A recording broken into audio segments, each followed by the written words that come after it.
Wonderful. Mara, thank you so much for organizing and coordinating and running the whole Zoom infrastructure. And thank you to My Jewish Learning for the opportunity and privilege for being here with all of you and studying the Parsha together. And of course, thank you all very much for coming and for being with us this morning. A couple of times throughout the morning, I'll put my email address in the chat box as well. I know one of the wonderful opportunities of being here on My Jewish Learning is the capacity to teach and to learn with such a wide group of people. It's such a diverse group of people from all parts of the country, potentially the world. One of the challenges and drawbacks is it's a little harder to have that personal interaction. So I will send my email. If you have questions or comments, throw them in the chat. I'll see what I can get to. We'll see if we have a few minutes at the end for a little bit more of a give and take, but I'll put my email address in there a few times. If you have thoughts, if you want to follow up, send me an email. I'll send you a reply by email, or maybe we'll just get on Zoom or get on the phone for 10 minutes or 20 minutes and talk through whatever questions you have. So please think of this as the first of potentially many discussions or conversations. So thank you all for being here again. Our Torah portion this week is Parashat Mishpatim. And in some ways, it's one of the more challenging ones to have, about a 42 minutes, I think that's what we have left, a 42-minute learning together. Almost all of the Torah before this Torah portion, and so much of the Torah after this Torah portion is stories. You have stories, you have narratives, you have conflict, you have protagonists, you have antagonists, you have the denouement, you have all of these wonderful stories to unpack. And looking ahead, you also, particularly in Leviticus and Vayikra, you have so many sets of rules which are directed toward the priests, how you offer sacrifices, what specifically you have to do. There is a strong thematic connection between the rules or the precepts that are offered. Our Torah portion this week, Parashat Mishpatim, and the Hebrew word Mishpatim literally means laws. Parashat Mishpatim is really just a whole set of laws. Some of them are connected, but overall they're relatively disparate. It makes sense in the narrative of the Torah for Parashat Mishpatim to appear here as it does. Last week, Moses went up the mountain, received the Decalogue, got some of these laws from God. The Israelites are still at Mount Sinai while God's speaking. After God gave what we call the 10 Commandments, Decalogue is probably a better word, we can talk about that another time. But after God gave the Decalogue, the Israelites are at the mountain. What a perfect time to give more instructions, to give more rules, to give more laws. These are the rules that are on God's mind right now that God is offering the Israelite people through Moses. That being said, I have picked 3 themes that I think are present in this Parsha: accountability, dignity, and justice. So what I've done is I have called just a couple of verses, or a few verses from our Parsha this morning, each of which I think highlights one of those themes of accountability, dignity, and justice. And I'd like to share those verses with you. They're in a PowerPoint, and I believe I sent them to Mara. And Mara, you send them out afterwards, correct? If people want? Yes, I'll send them out afterwards, and I also can post them into the chat, which I'll do right now. Perfect. Before we look at them, I do need to offer a caveat. I am not an apologist, right? In other words, the text of the Torah is the text of the Torah. We've been reading the text for 3,500 years. We've been reading it a little bit less. It wasn't really written down 3,500 years ago, but it's been central to our Jewish lives and identity for 3.5 millennia. There are things in the Torah which are going to inspire us, things which are going to transform us, things which we're going to celebrate, and things that are going to rankle us to our core.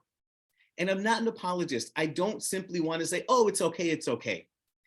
That being said, what I'd like to invite you to do today is to look at some of the texts from the lens of 3,500 years ago, because a number of the texts talk about slavery. A number of the verses are going to talk about if so-and-so kills so-and-so, their punishment should be death. And these are moral, ethical issues which are alive today. And I can't think of any way in any universe talking to anyone here where I could defend the institution of slavery, right? You can't do it, right? Give me an assignment where they say, Rabbi, write a 2-page essay defending the institute of slavery because you're on the debate team. I'm not going to do it. So I don't want to be dismissive of the fact that the Torah talks about slaves. I don't want to be dismissive of the fact that the Torah champions capital punishment. On the other hand, what I'd like to do is invite us to engage with our text from the worldview of 3,500 years ago, where those institutions were far more normalized. We can create a separate time and space to have conversations of how we engage with texts, which really seem like an affront to our contemporary sensibilities. But for today, I'd really like to focus, even if it might seem nonsensical, on how the ideas of accountability, dignity, and justice appear even within the context of morals and mores that don't necessarily align with some of our contemporary values. So that was a long caveat. If you have reflections or thoughts, please put them in the chat. I'll do my best to get to all of them. Again, I can't promise. That being said, let's start taking a look at our text.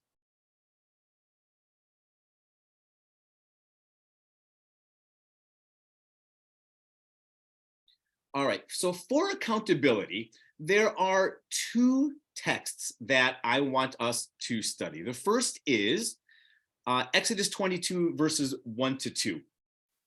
If a thief is seized while tunneling and beaten to death, there is no blood guilt in this case. If the sun has already risen, there is blood guilt in that case. The thief must make restitution, and if lacking the means, be sold for the theft. On the surface, this is a kind of odd couple of verses. The Talmud takes a lot of time and energy going through what these verses could mean. There's a whole section of the Talmud called Hababa Machteret, which are the Hebrew words for one who tunnels under something. Here's where this power of accountability comes in. We know that murder is wrong. It's a categorical wrong. The Torah says murder is wrong. There's a difference between murder and killing. We know that murder is wrong. And the idea that the rabbis talk about in the Talmud is if a thief is tunneling under someone's house, right?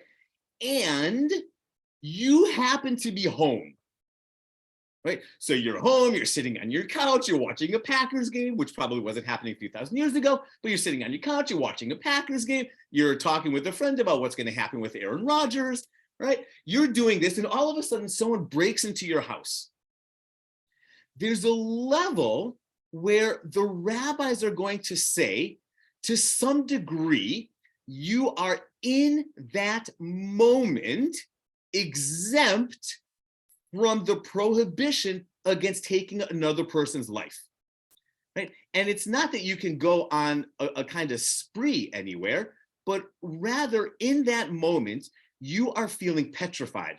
You are feeling scared. And there's, whoops, sorry about that. Oh, how do I go back? There we go. And there's a reasonable presumption that if someone has broken into your house and you're there, you in that moment might think they are willing to kill you, to murder you in order to complete that robbery. In that single moment, the rabbis say you're actually not liable for murder if in that moment you take that thief's life. Oh, wait, why did that, sorry. There we go, right? In that moment, you take that thief's life. The idea is the thief who breaks into your house, where there has to be a level of accountability that if the thief breaks in, they're in some ways accountable for whatever happens to them in that moment.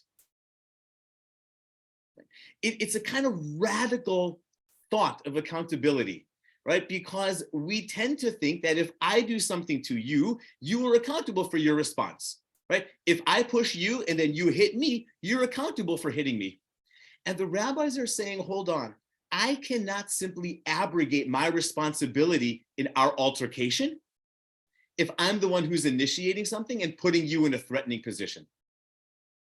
But then the Torah goes on to say, if the sun has already risen, there is blood guilt in this case, right? And the idea is, if it is clear as day, and that's actually exactly, rabbis don't have that idiom, but this is exactly what the rabbis are saying. If it is clear as day that the thief breaks into your house, is startled by your presence, and is trying to get out, then you remain liable. Right? We see, anyone who watches YouTube sometimes sees these videos of someone coming up to the front door, trying to steal the Amazon package there. And then, you talk to them on your audio video doorbell and say, hey, I'm watching you, and they run away, right? At that point, it's clear as day that they're trying to get out of there. So this is a fascinating level of accountability, that even when I am in the wrong, I am still accountable not only for my actions, but also potentially for what someone does to me in response. When we go to the next verse here, we have another level of accountability, and this is the level of accountability from one person to another, that we have accountability to each other. We have an obligation to be responsible for each other. When you encounter your enemy's ox or ass wandering, you must take it back. When you see the ass of your enemy lying under its burden and would refrain from raising it, you must nevertheless help raise it. This is just human nature, right?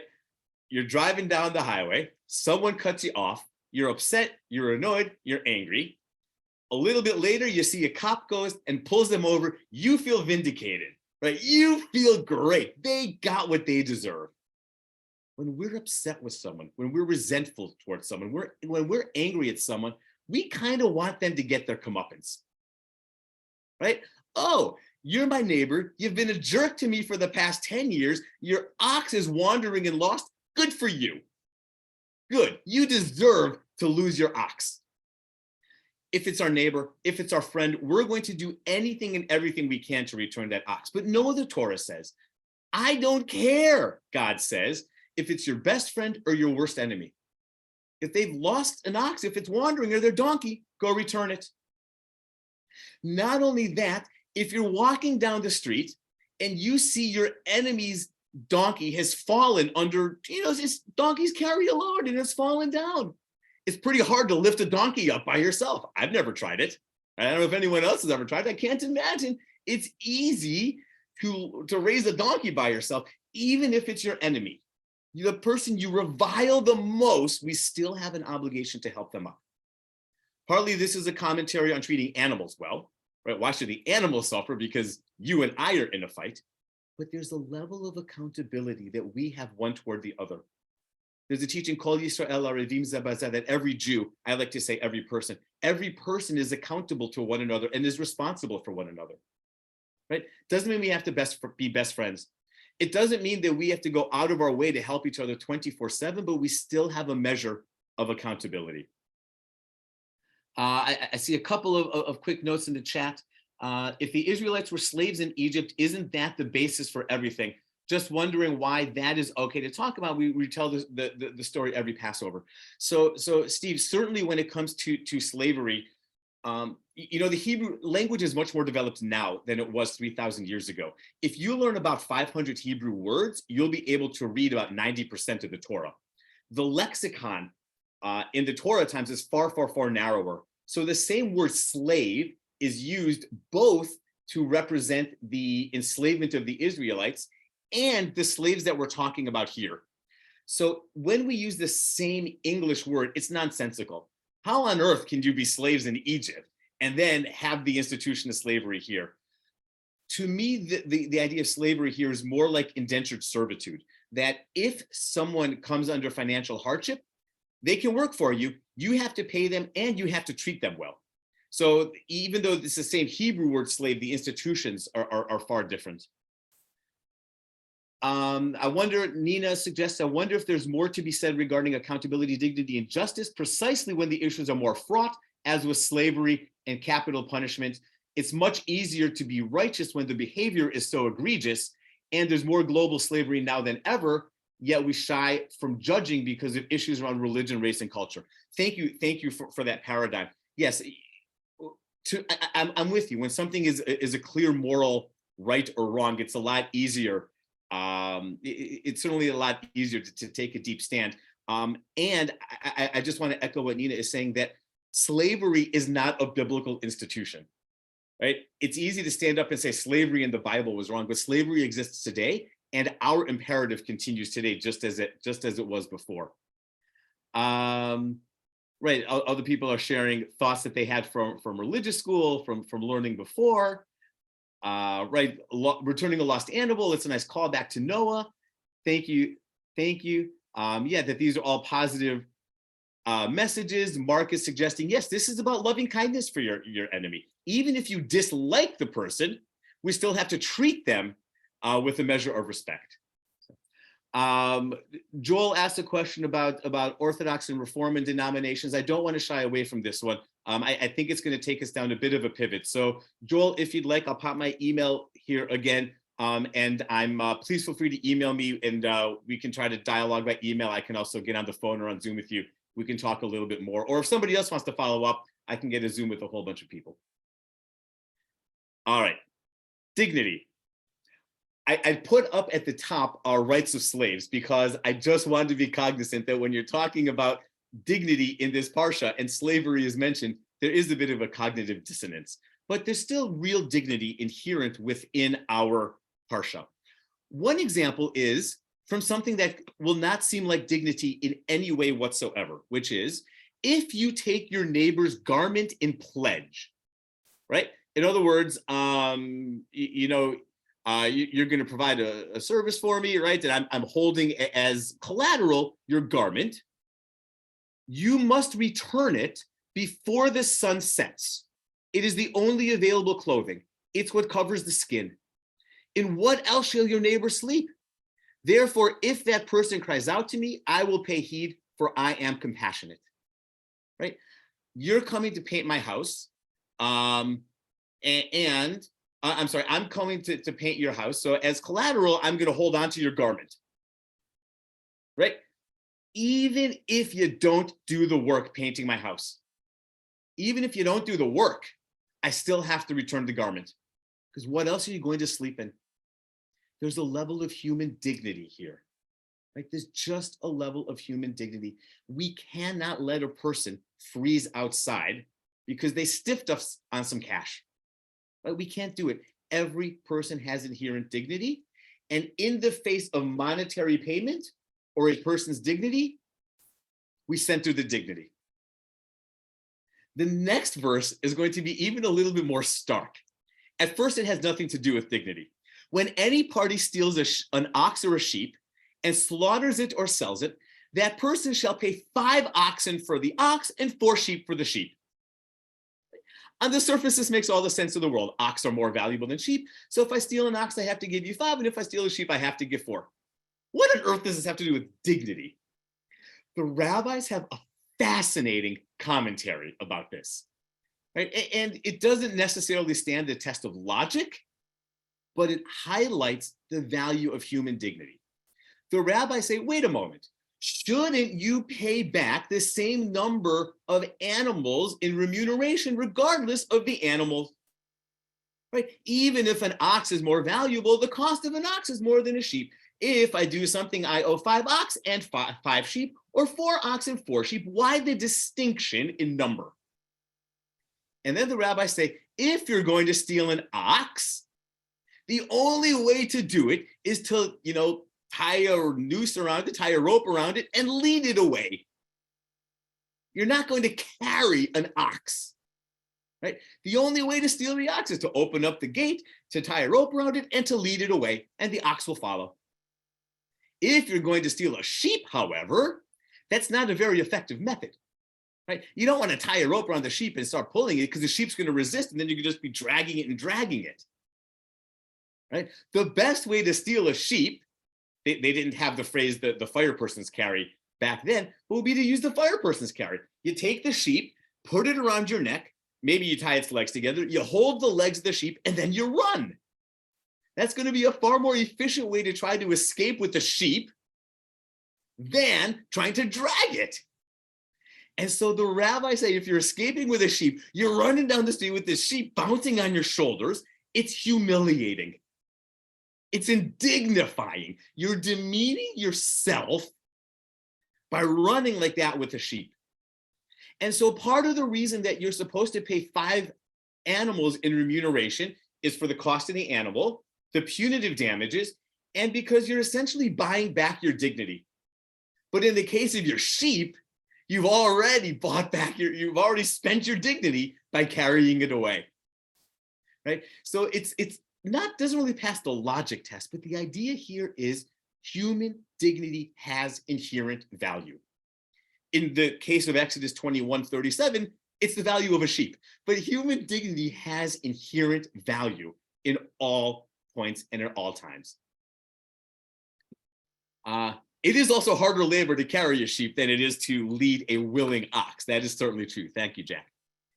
And then the final one here, you shall not wrong or oppress a stranger, for you are strangers in the land of Egypt. You shall not oppress a stranger, for you know the feelings of the stranger, having yourself been strangers in the land of Egypt. This is both about behavior. It's also about empathy.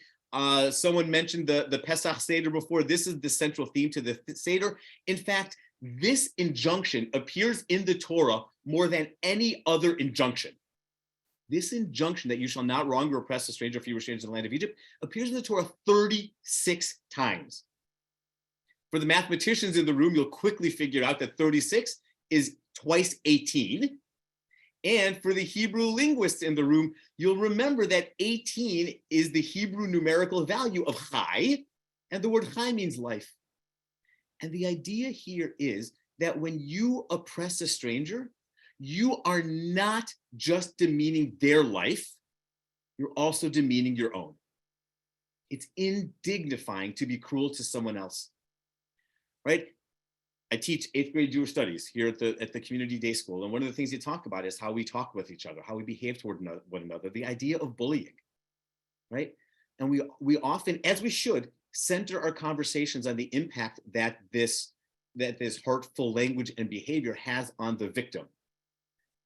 There's also a demeaning level for the bully too, right? It's indignifying to treat someone with such inhumanity and with such disrespect. Questions, comments about anything in the dignity texts? Oh, I see going back, would prisoner be a more accurate word than slave in the case of a thief? Oh, very possibly. And when we talk, and I don't know if it's mit or meat, I apologize. I'm guessing it's meat, maybe short for amit, but I'm sorry if that's a presumption.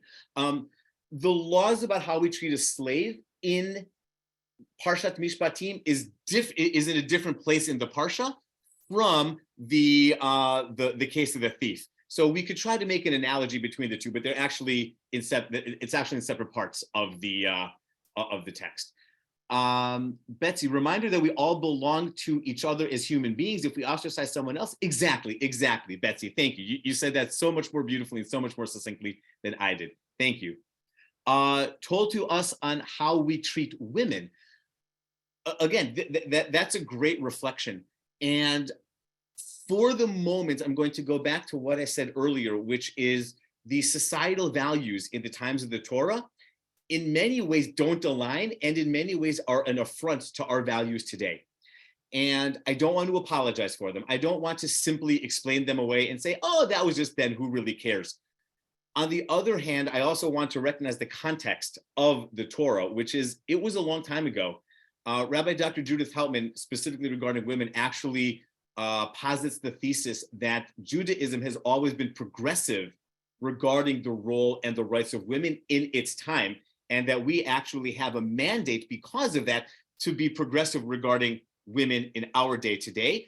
I would take her teaching and expand on that and say that Judaism has often been progressive when it comes to lots of things. And even if they might not have done a great job back then by our contemporary values, given the progressive nature of Judaism, look, you should not wrong or oppress a stranger. How much more clear does it get? That's a mandate that we have today to be at the forefront of justice, dignity, accountability, and equity. So, yeah, thank you, Elizabeth, for adding that thought in. Yes, Jay, exactly. That's exactly what I was trying to say with 36. And Robin, so there are different words in Hebrew for a stranger and for a slave and for a resident alien and for a Jew by choice or a convert. So those are all different Hebrew words. One thing to note, though, is we still have to treat each of them with dignity. They might have different rights and they might have different obligations within society, but there is never any permission to treat anyone with anything but dignity and respect.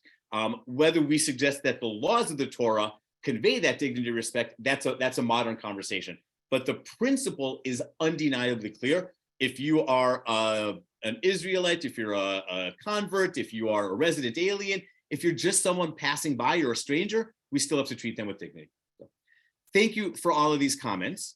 And let's move on to justice. And I think we'll have some time at the end for a little bit more Q&A, and if people have other comments. Again, when we get to justice, capital punishment is simply present in the Parsha. And I put that reminder in here because we can't, it would be irresponsible to ignore its presence, right? If someone kills your relative, you have a right to kill them. I suppose some of us might say there's some level of sense to that, but I think that we live in a society where we try to avoid capital punishment, where for the most part, this is not a clear directive.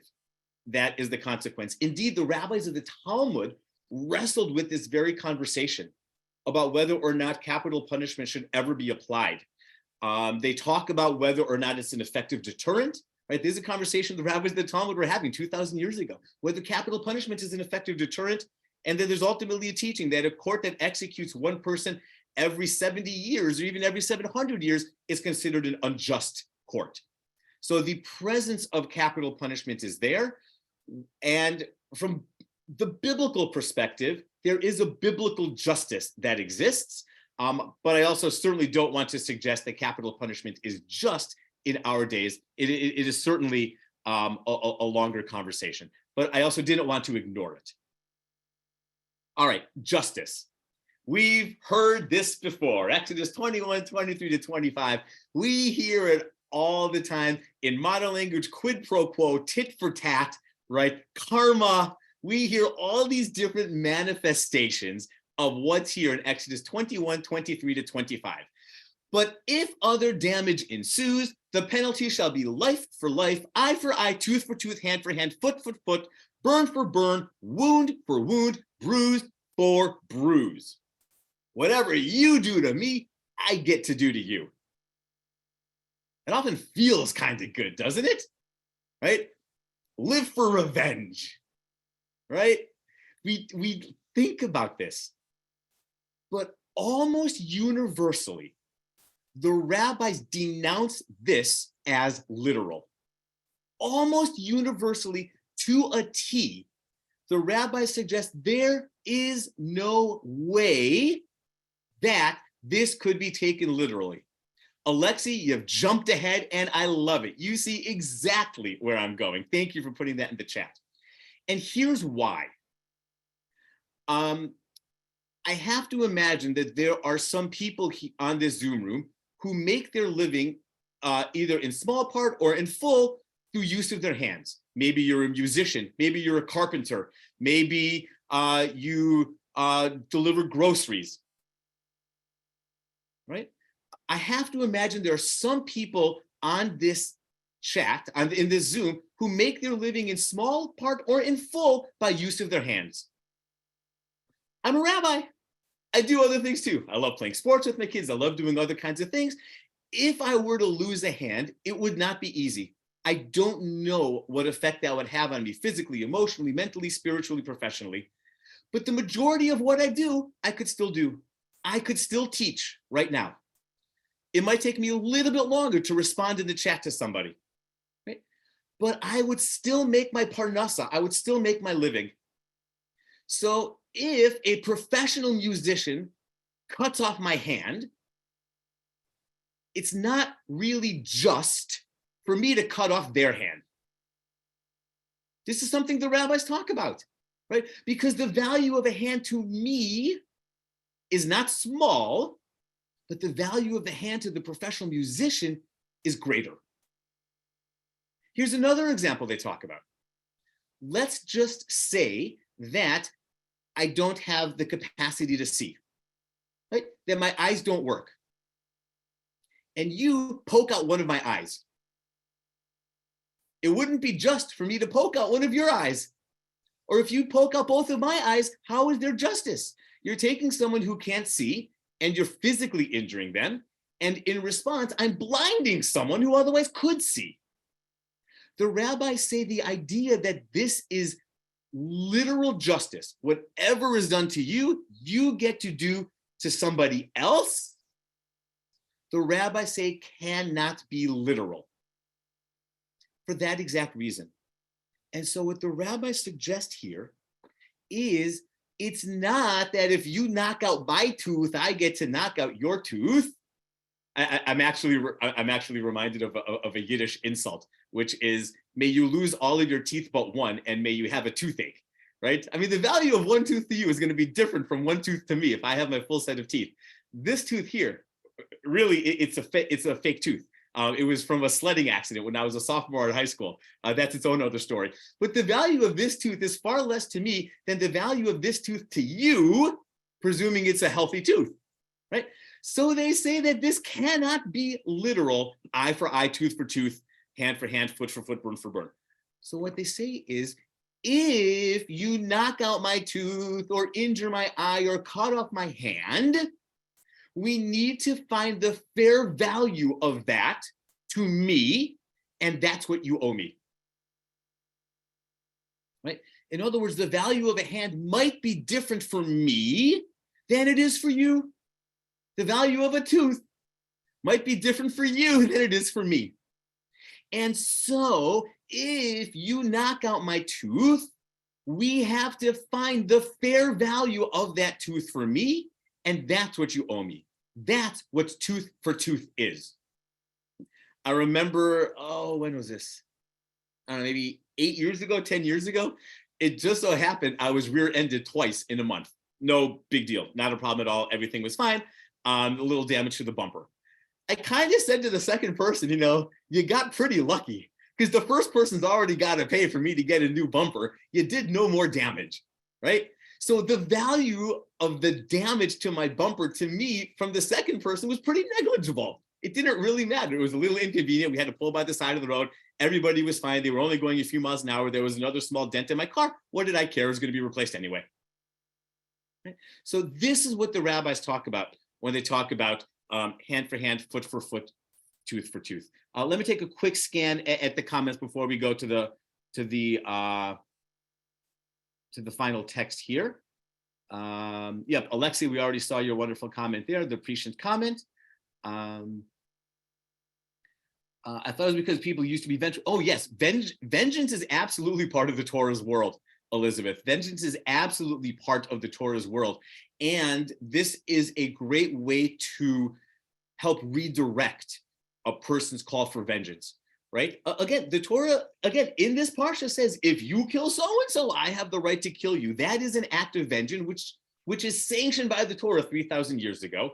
And halavai, if only it were the case that rather than wanting to react out of vengeance, through mindfulness, through other purposeful reframing, we can let a different instinct and impulse direct us. So this is part of that redirection. Thank you, Elizabeth. And that's why the rabbis who were commenting about 1,500 years ago after the Torah was written did part of that redirect. Barry, there certainly are consequences to one's actions. And I don't think anyone is trying to suggest that there are no consequences. It's that the literal, you knock out my tooth, so I get to knock out your tooth, should not be the default and go-to response as a consequence. That's what the rabbis are trying to suggest. Robin, thank you for the joke. Elizabeth, yes, thank you for the context. Picking up ones, I've had destroy those who occupy the land we possess with a prohibition. Oh, right. So now we're going back to the context of yeah. Actually, I will say this briefly, and maybe we'll have the opportunity to study the book of Joshua in more detail. The book of Joshua is really going to highlight on this question of reconciling killing people who lived in the land of Israel and not oppressing the stranger. The book of Joshua is going to be the focal book on how we try to wrestle with these seemingly incongruous and conflicting values. So thank you for bringing that up. Betsy, yes, mindful response versus emotional reaction. Punishment fit the crime. All right, let's go to the last text here. We have about 7.5 minutes left. This to me is such a powerful comment on justice. You shall neither side with the mighty to do wrong. You shall not give perverse testimony in a dispute so as to pervert in favor of the mighty, and nor shall you show deference to a poor person in the dispute. To me, these are such clear clarion calls for justice. And in some ways, the second line far more powerfully than the first. We might think, oh, so-and-so is a big macher, so-and-so is an influential person, so-and-so has a lot of power or authority. So you have big macher on one side of the justice system, and you have nebuch person on the other side. All right, we're gonna throw our hat in with the big macher. Not so hard for us to think about that. The Torah is unambiguous. If it's Moses, and it's random Israelite whose name we've never heard of before, we should absolutely not default to the Moses side. We don't do it. We don't pervert our testimony. We don't rig the system. We do nothing to tip the scales in Moses' favor, despite every single thing that Moses has done and that we anticipate he will do for our community. That one stands to tremendous reason. It is hard to do. If for no other reason than power by money or by station, there's power simply in relationships.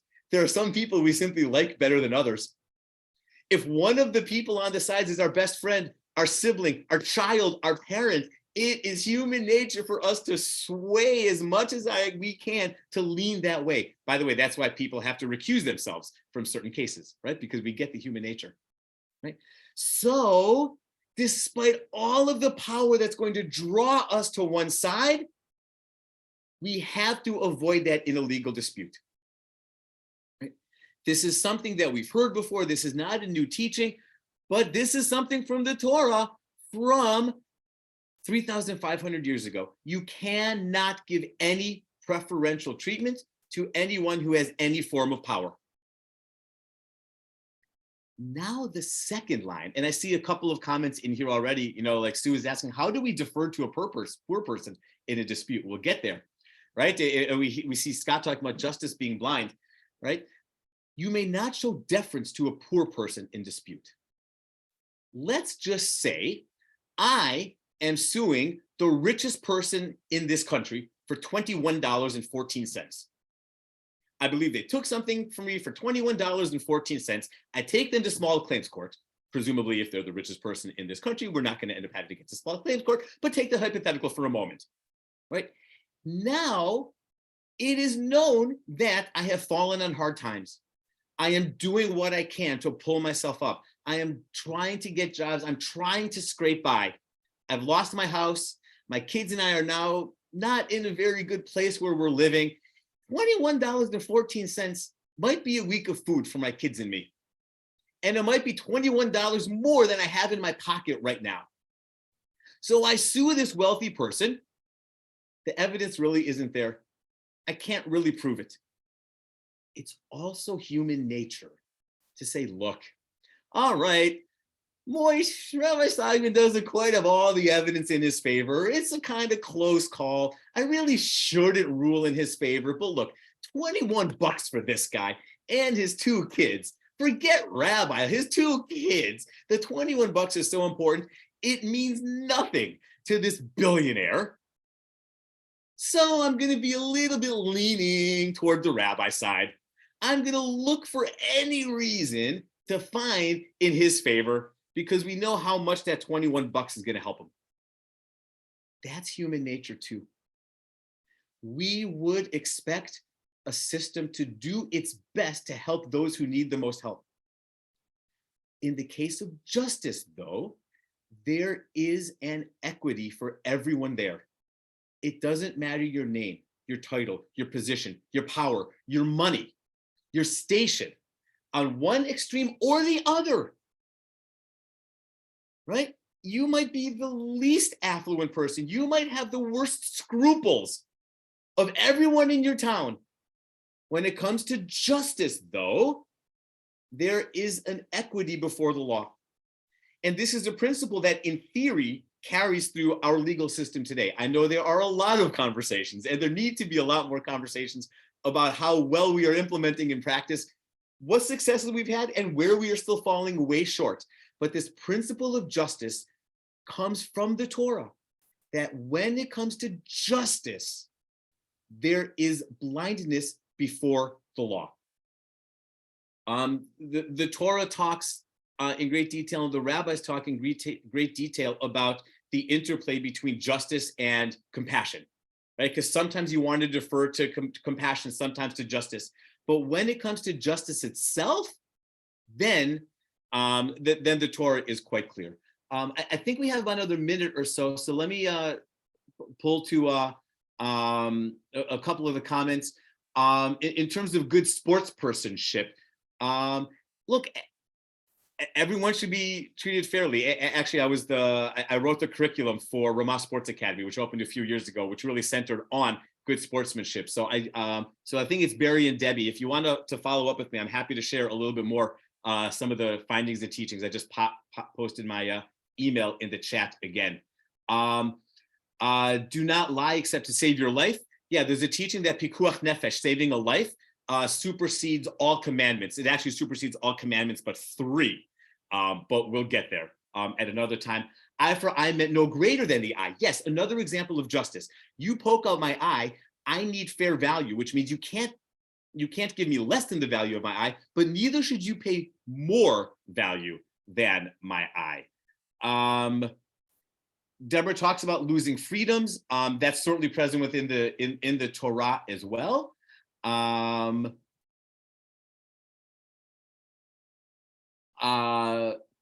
Carol, thank you. I've never seen Les Mis. I'm sorry, but I will trust you.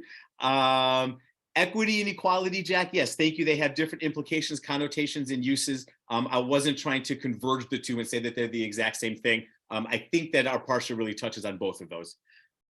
Thank you for the kind words for those of you who have posted. But considering how larger systems, yes, how larger systems create injustice, absolutely. And that's what I was trying to say at the end, and we'll wrap up here because it just hit the 15 mark. And believe it or not, I know it's an oxymoron, I'm a punctual rabbi.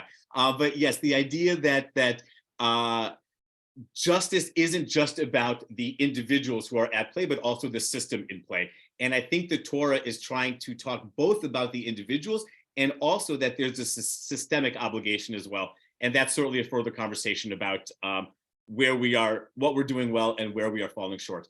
I posted my email once again. Please feel free to reach out with more comments, questions, thoughts, and I would love to be in touch more if you'd ever like. I'm happy to get in touch by email or get on the phone or get on the Zoom to follow up. Thank you again to My Jewish Learning for the invitation and opportunity to join today. And Shabbat Shalom to everyone who is celebrating, and have a wonderful Shabbat and weekend to everyone.